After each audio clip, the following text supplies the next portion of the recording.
Ćao svima i dobrodošli na moj kanal. Danas sam odlučila da vam pokažem kako ja crtam obrve i možda se vama svidi pa možda i vi probate tako da nacrtate obrve. Eto sad se približim da moje obrve ovako izgledaju kada nisu nacrtane. Dobro.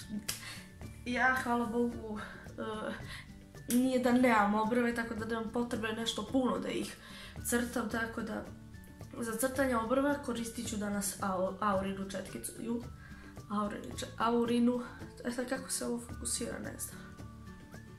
Neće. Aurinu četkicu koja je kosa.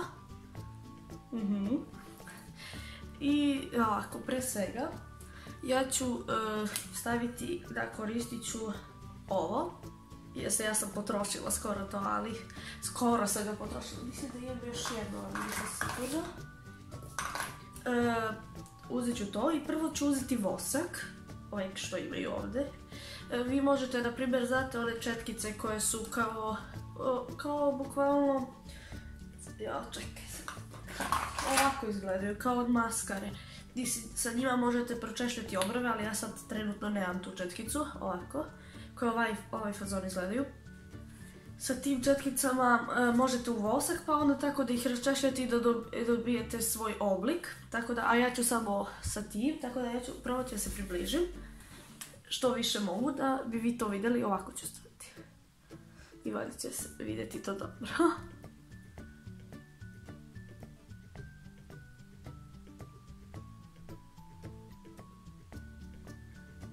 Da, ovaj vosak služi da vam obrve ostanu tako u tom položaju, da se ne pomere. Ovako.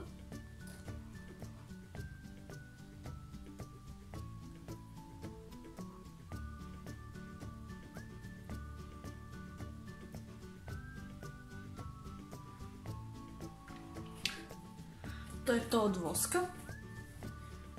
Zadihala. Ja, pomenuo sam. Evo ovako. Za ovaj ovdje deo ja ću koristiti najtamniju i sa njom ću iscrtati taj deo, a ovaj deo ovdje, za nju ću koristiti ovu najsvetliju, a ovo ću koristiti između, ali ja neću da ih mnogo da ih nacrtam, da bi one izgledale što prirodnije. Znate što hoću da kažem? Mogu da krenem.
I to je to. Evo kako izgleda kada ne nacrtam obrvu i kako izgleda kada je nacrtam.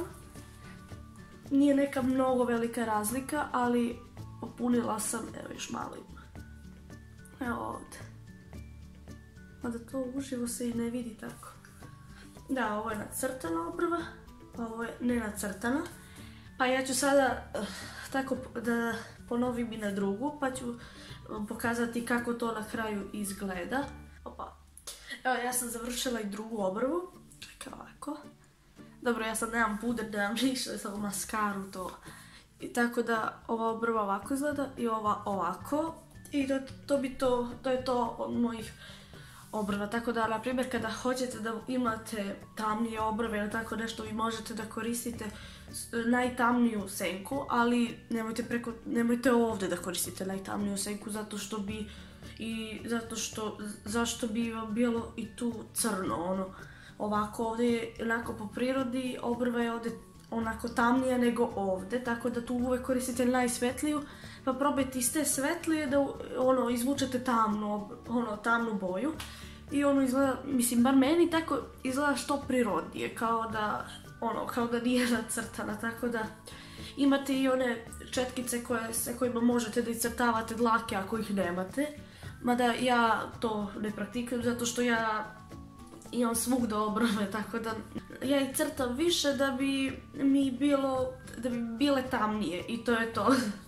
I da popravim samo ove delove i to je to. Zašto ja crtam obrve. Ako vam se svidio ovaj video, vi ga lajkujte, subscribeujte se na moj kanal i to je to.